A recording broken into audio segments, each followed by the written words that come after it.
এই মুহূর্তে যে খবর পাওয়া যাচ্ছে, ক্যানিং পূর্বের একটি বুথে আইএসএফ এজেন্টকে বসতে দেওয়া হয়নি এবং তার জন্য উত্তেজনা তৈরি হয়েছে। ক্যানিং পূর্বের ভাঙড়ের যে ক্যানিং পূর্বের যে আইএসএফ প্রার্থী আরাবুল ইসলাম সেখানে পৌঁছেছেন। সরাসরি হিন্দলতে আমাদের প্রতিনিধি রয়েছেন। হিন্দল, একেবারে তোমাকে বলে রাখি, তুমি দেখতেই পাচ্ছ আরাবুল ইসলাম তিনি রয়েছেন এবং পোলিং এজেন্ট আইএসএফ এর যারা রয়েছেন এজেন্ট রয়েছেন সেই আইএসএফ এর এজেন্টদেরকে বসতে দেওয়া হয়নি, তেমনটাই অভিযোগ। আরাবুল দা, অভিযোগটা আপনারা এদের কাছে শুনুন। আমি বলছি এখানে এজেন্টদের ফর্ম কেড়ে নিয়ে বাইরে বের করে দেওয়া হচ্ছে, তারপরে মহিলা সহ সবাই এসে ভোট দিতে পারছে না। তৃণমূলের লোকেরা এখানে গেটে দাঁড়িয়ে আছে, তাই আমরা এজেন্ট বসালাম সুষ্ঠুভাবে যাতে নির্বাচন করতে পারে সেই চেষ্টা আমরা করছি। বিভিন্ন জায়গায় একই অভিযোগ চলছে, একই অভিযোগ।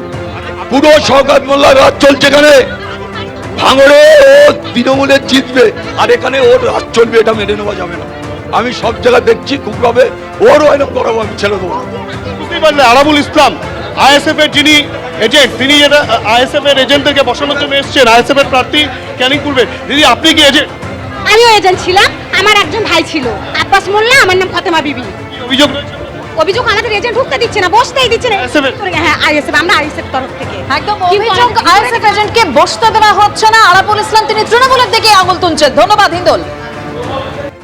ভোট শুরু হলো সকাল 7টা থেকে, আর ইতিমধ্যেই কিন্তু রাত থাকতেই বিক্ষিপ্ত গন্ডগোলের খবর আসতে শুরু করেছে। আমি কৃষাণু মিত্রর কাছে এই জায়গায় যাবো। কৃষাণুদা, কড়া নিরাপত্তার বন্দোবস্ত হয়েছে, সেন্ট্রাল ফোর্স সবই রয়েছে, কিন্তু তা সত্ত্বেও তৃণমূল কংগ্রেসের বিরুদ্ধে কেন অভিযোগ যে প্রার্থী তিনি রাতের অন্ধকারে কোথাও টাকা বিলোতে যাচ্ছেন, আবার কোথাও বা হুমকি দেওয়া হচ্ছে, ভয় দেখানো হচ্ছে ভোটারদের?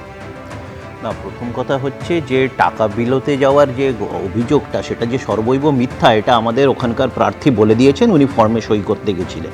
আর টাকা বিলোবার যদি অভিযোগ ওঠে, তাহলে আমরা তো দেখেছি যে কিভাবে বিজেপির নেতারা বহির রাজ্য থেকে টাকা, এমনকি গয়নাও তুলে তুলে আনছে এবং বালিতে, মন্দির বাজারে তারা ধরাও পড়েছে এবং মানুষের হাতে ধরা পড়েছে। তাহলে নির্বাচন কমিশন এবং তাদের এই যে বহিরাগত যে আর্মি, তারা কি করছিল, তারা কি করছে? তারা কি শুধুমাত্র তৃণমূলের উপর নজর রাখছে? তাদের একেবারে সন্ত্রস্ত করে ওফেলিয়া দিয়ে আপনারা ভোট করানোর চেষ্টা করছেন এবং সবটাই একেবারে পরিকল্পিতভাবে তৃণমূলের বিরুদ্ধেই আপনাদের এই অভিযোগ, সব নজরদারি তৃণমূলের জন্য। ভোট করাচ্ছে ইলেকশন কমিশন, ওনাদেরও যেমন দল ভোটে লড়াই করছে, আমাদেরও প্রার্থীরা ভোটে লড়াই করছে। এখানে আবার ভোট করাচ্ছে কে? ভোট করানোর মালিক one and only election commission. তারা যেটা উপযুক্ত মনে করছেন তারা সেইভাবে কাজ করছেন।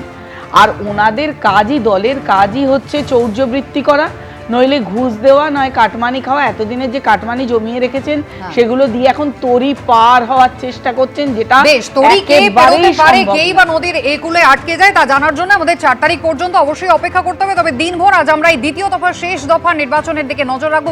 এবিপি আনন্দ, এগিয়ে থাকে, এগিয়ে রাখে।